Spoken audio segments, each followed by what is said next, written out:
The Super Eagles of Nigeria will be participating in AFCON, at least, even though we know they're going to play one of the matches. A lot of people are waiting that they can qualify for the... Well, the main thing is that we are going to be in AFCON. That's the way it is. As it is, we just have to take you around the world of sport. On 360 Sport, I am Adeniyi Ajishafe. Joining me in the studio is Olawale Peters. Good to have you. Good afternoon, Adeniyi. It's a pleasure to be here again. Now, looking at the fact that Nigerian Super Eagles, that will be the heralding story for the show this hour. Nigerian Super Eagles will be camping, according to the Minister of Youth and Sports, in Abuja for the AFCON. Now, although like a week or 2 weeks ago, the news came out that it's going to be in Uyo, but right now the minister has confirmed that the Super Eagles of Nigeria will be camping in Abuja, and also they are working with the Federal Capital Territory to give a conducive environment to the Eagles, and he has promised assuring Nigerians that the Eagles will perform better than they did in 2019. That shows that maybe probably we can lift the AFCON. Well, it's good to be optimistic. Okay, so I love that coming from the minister. However, I don't understand the reason why there's a contradiction between the NFF statement last week that the Eagles will be camping in Uyo. Then it came out, I think, on TVC that Eagles will be coming to Abuja. Whichever way, the most important thing is for us to have Eagles where they think they will be having concentration. That's the truth. And I think the last time the Eagles came to Abuja was in 2011. That was when we played an AFCON qualifying match against Guinea, which we played 2-2. And that disqualified us from going to the Nations Cup in the year 2012. So I don't know if them coming back to Abuja, where we will... Are you automatically saying maybe Abuja may not? I'm not saying that. Okay. I'm just saying, going by the history, the last time they came, this is what happened. So I don't know if this is the right time for them to come also. However, the fact that we just renovated the stadium, we need to put it into use, at least to really test some of the facilities that they put in there, that they are working perfectly. I think it's a very good place to camp the Eagles, and I think there will be less concentration in Abuja Air than Uyo, where they are used to before. So then also, if you're talking about Super Eagles, we're talking about federal government projects. So coming to Abuja, National Stadium, because Mashood and Kashimawa Olawale MKO Stadium, it's a national stadium, just like we have in Surulere in Lagos also, okay? So them coming to the Federal Capital Territory, it's a good omen for us. It's to give us an opportunity to even really see the level of preparation that they are having towards going to AFCON. Today is 22nd. AFCON is starting on the 9th. I've not heard of any friendly match that the Super Eagles are going to play before that match. What we'll be hearing about getting a new coach and where they're going to camp, we need to put the boys in to test. We need to even know our players. Who are the people going? They need to know themselves. They need to come together as a team. So that our preparation, we are leaving it late. I think the earlier the better we get it right and we'll move forward. So them coming to Abuja, looking for a conducive environment, there's no place that can get that better than FCT in Abuja. I'm sure they're going to work that out. So from there we can take it up. So I think it's a good omen. At least it will afford us the opportunity also to go and see their training session and to see how prepared they are for the AFCON. For the AFCON. And there's this, I still remember this particular, I won't call it a myth, but this particular jersey that you normally wear then, if we wear the green when we win, or is it the green or the white now? When we wear that, if we lose matches, and a lot of Nigerians really attached sentiment to it because of the jersey, that anytime we wear that green, white, green, we always perform very well. But if we wear the green, then we win our games. Okay, and when you don't prepare for a battle and you lost, definitely you look for an excuse to console yourself. That's the issue about if you wear green, white, green, or you wear the white, green, something will happen. It's nothing about the jersey. Is the jersey giving you additional weight? Is it making you to lose goal? Is it making you to lose concentration? It's just a way of we consoling ourselves. After losing, we just say, why do we lose this match? Probably it's because you are wearing this same jersey again. That we won when we lost. When we lost, it's a way of consoling ourselves. We don't need that. we need to prepare and be ready. So that's what I think the NFL needs to do now. The issue of where to camp the Eagle has been sorted. Abuja, they are welcome. We welcome them. The environment will be very conducive. The facilities are there. In fact, the grass that they have at the stadium now, it's almost similar to the one that they're going to use at Qatar. So at least they're already getting used to it. Yes. Majority of them are professionals. So that's the point. That right now we've been talking concerning Nigerian Super Eagles coming to camp in Abuja, according to Federal Minister of Youth and Sports on the diary there, that the Nigerian Super Eagles will be coming to Abuja, laying to rest. Maybe they'll be going to Uyo. Well, right now we hope the Eagles will get their acts together before the AFCON and also get their acts together for their qualifier to get to the World Cup. We wish them all the best. Hopefully they let the best leg be picked and let them do Nigerians proud. Now, away from Super Eagles, let's quickly look at the fact that the MWFL, Nigerian Women Football League, will also be coming up between Nasarawa Amazon and Osun Babes today in Lafayette, while the match day 3 will be coming up in that particular encounter between the two teams. Nasarawa Amazon winning their match. They play against Pelican Stars away 3-0, silencing the Pelican Stars team in Calabar, but now they will be playing at home against Osun Babes in the Nigerian Women Football League there. Now, away from Nigerian Women Football League, we just brought that information to you. Let's talk straight concerning some fixtures that will be happening in the English Premier League, La Liga, Serie A, and not forgetting the French League 1 over there in Europe before most of them will go on break. But quickly, let's go straight to the EFL, the English Football League fixtures that will be happening today. Brentford will be playing against Wolverhampton. You have Liverpool against Chelsea. That was a mix-up there. Sorry for that little mix-up. Brentford against Chelsea, Liverpool against Watford, and Tottenham Hotspur against Southampton. Those are the matches that will be coming up. A lot of little mix-up there. Quickly, let's just look at Brentford against Chelsea. I think a lot of people are attaching EPL to this EFL Cup because both of them are the same in EPL too, and it's going to be a balanced game. Oh, we are just playing as if we are playing EPL, even though this is a cup. I think I agree with them because from the 8 teams that are playing the quarterfinal, apart from the Sunderland, who came from the Ligue 1, the remaining 7 teams, they are EPL teams. So it's like Brentford and Chelsea, they are playing again. So it's like we're going to see a revenge of what happened between Brentford and Chelsea when they played in October this year, and it was a narrow escape for Chelsea team. They won by 1-0, but they may not be lucky because they were lucky at that time. You know, there's one thing about this Brentford. Look at when they play with Liverpool also. It's 3-3, and it was in fact, Liverpool were lucky to have drawn that match. So when they play with the top team, it's like they want to win a trophy. They have something playing in for. So I think Brentford, they are going to give it out. So it's not going to be an easy game for Chelsea. And if you look at the last 5 matches, Brentford and Chelsea, I think they have the same statistic. They both won 2, they drew 2, and they lost 1. So it's not that you are coming from advantage position. Probably you are in front to come and play the other one. So I think it's going to be a very interesting match. And if Chelsea is not careful, probably they'll be out of the EFL today. But do you want them to be out as your team? One thing is here in the studio, I'm an analyst. Okay. I say the reality. I say the way it is. I understand that you are trying to be realistic, but fact is, some part of you will also be a bit, at least, Chelsea supporting kind of. No, if they play well. If they play well. If they play well and they deserve to win, fine. But if they didn't deserve to win, there's nothing I can do. So that's the truth. Okay, maybe what I would do is one of these days I'll get a Man U fan, a Liverpool fan, so that you can. Why will it be Man U fan? Oh, the Chelsea is coming out. The last time I think Man U won a trophy is how many years ago? You shouldn't be comparing Chelsea with that.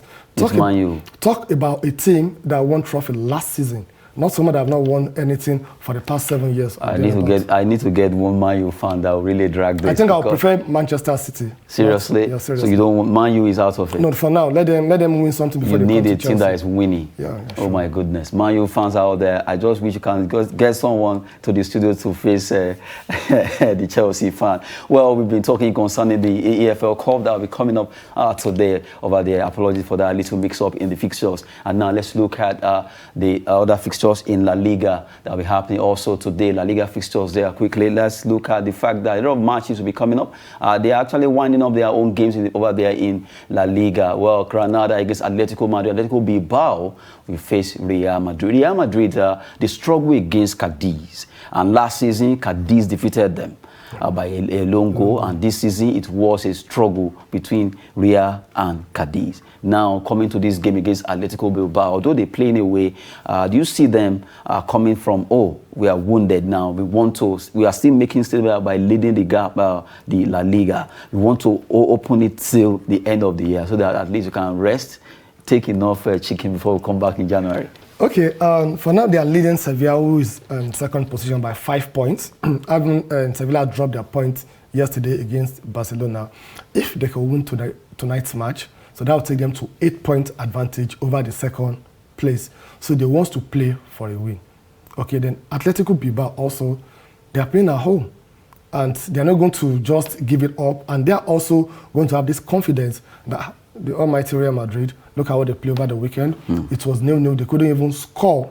Okay? So that means we can do the same thing. So it's going to be a very interesting match. But for Real Madrid to win, they have to be on top of their game. They have to make use of their chances. And I think concerning the COVID issue, they had only 2 players that are not going to be part of their team. So I don't think that should affect them. So I see Real Madrid winning the match tonight. So it's not going to be easy, but I see them winning the match. What about Granada and Atletico Madrid?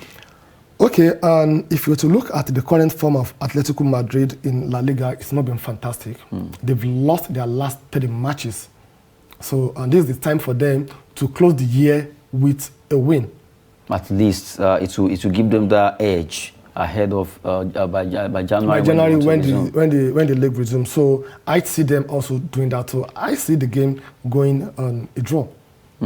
Granada against Atletico Madrid will end in a draw according to him. Well, let's see let the best team win in that particular match. Now let's quickly look at some games that will also be coming up in Italy. Italia Serie A matches will be slated for today, and those matches quickly we look at Sassuolo against Bologna, Lazio play away to Venezia, Inter Milan over there in San Siro, Giuseppe Meazza hosting Torino. Ola Ajayi will be there. Hopefully it will be featured. Sampdoria will be away to AS Roma. Jose Mourinho, will they win again? They were able to do it last match they play, and you have Hellas Verona against Fiorentina. Empoli, they will be at home against AC Milan.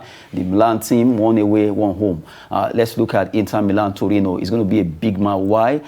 Torino seems to be like a team that you underrate, but by the time they play you, they always come out in lots of actions. For Inter Milan, who are right now topping the table, they will also want to close the year with a win.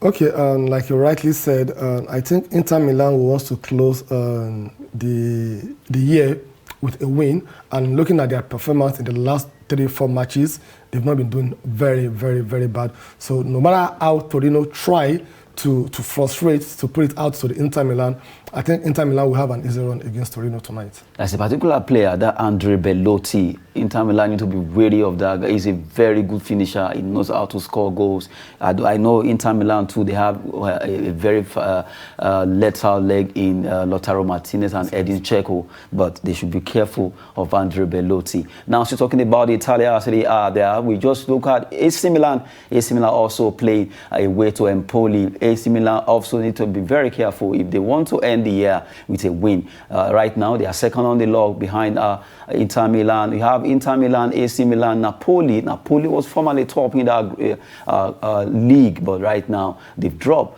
Could it be the effect of Osimhen? We can't rule it out. That's the truth. If you look at the number of goals they've scored without Osimhen and the number of goals they scored when Osimhen was with the team, you see the difference. They are struggling. They are struggling seriously in front of goal currently. So the effect it's seriously eating them is there. So I'm sure by the time they return in January, Osimhen will be back, and he's a rugged player. He's a very rugged player. He's a goal-getter. He's a goal poacher. In fact, the day he had injury, I was discussing with my friend on this same Osimhen, the way he played.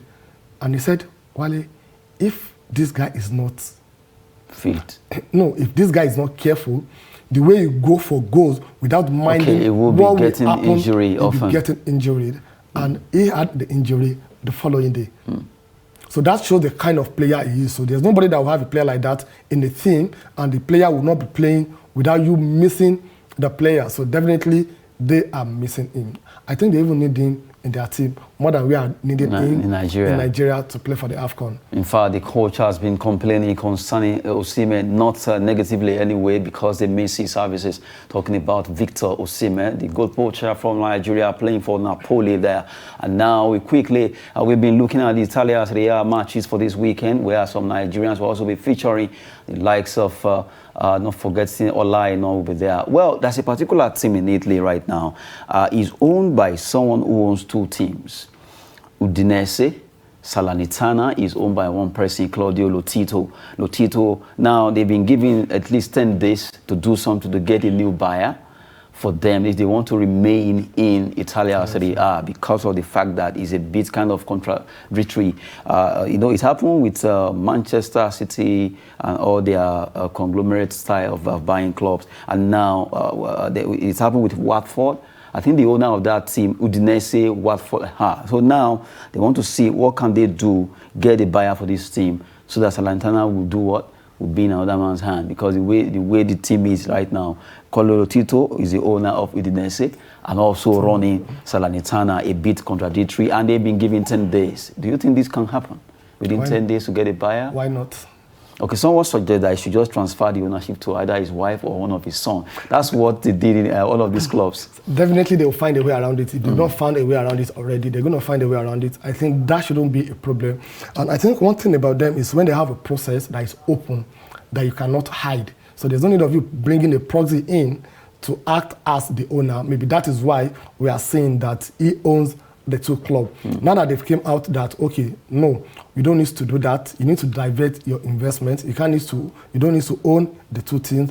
They'll find a way around it. You just go and bring a friend that nobody knows that they are close. I'll take over. I think that's the reason why we have the two teams bumper to bumper. I think they are both 18 and 19. And 19 on the log. On the log. So maybe they need to really divert their investment, let new ownership, new management comes in, make some changes. Maybe that will even better for them than what they currently have now. And aside that, Salernitana are not finding it easy. They are not performing too well at all. Sure. So, in Serie A, when you get below 10 points after playing how many number of matches, it happens to Parma.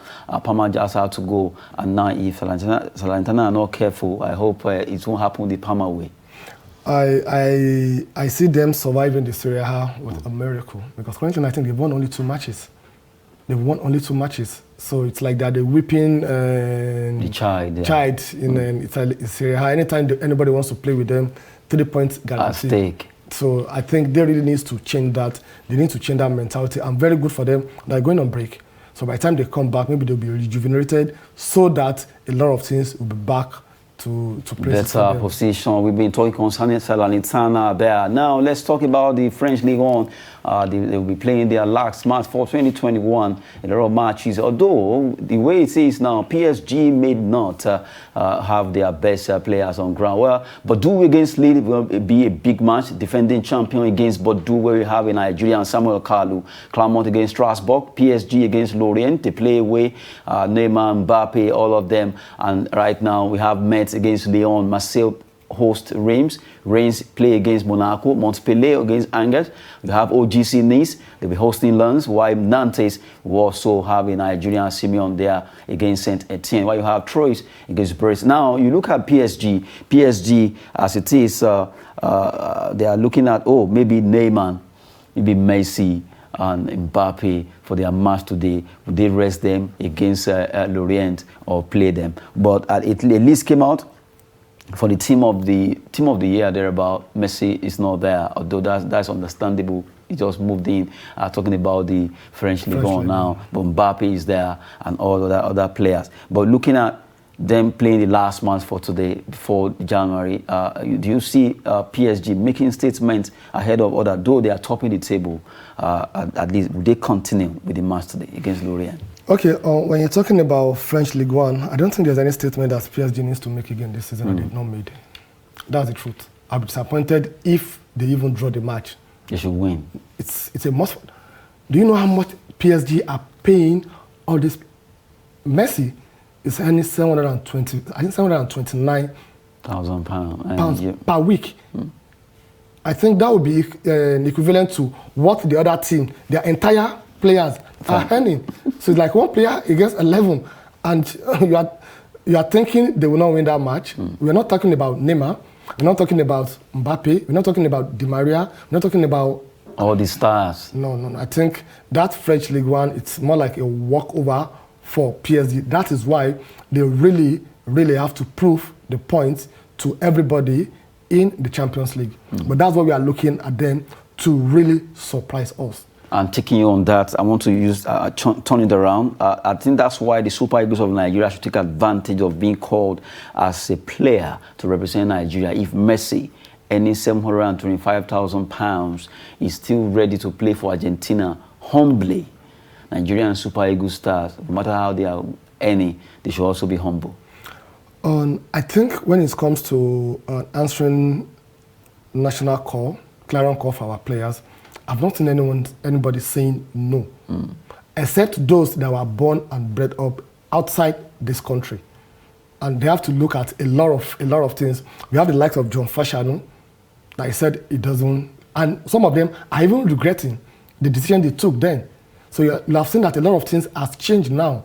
So I don't think we have that problem. The problem we have now is indiscipline.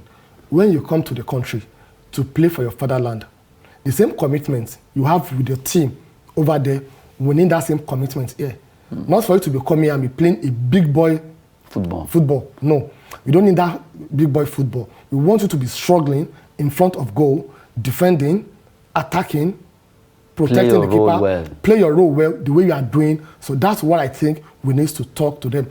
And when they need to come to the camp, they should report as and when due. When they need to go out, freedom of movement, they allow it. And when they're supposed to come back, so those are the discipline that we really need. But when it comes to them answering the nation's call, I think I'll give it to Nigeria and the Super Eagles. They're always eager. Look at what Osimhen said. He wants to play. I am available. It's like, come and get me. I'm ready. He didn't send out to the Napoli.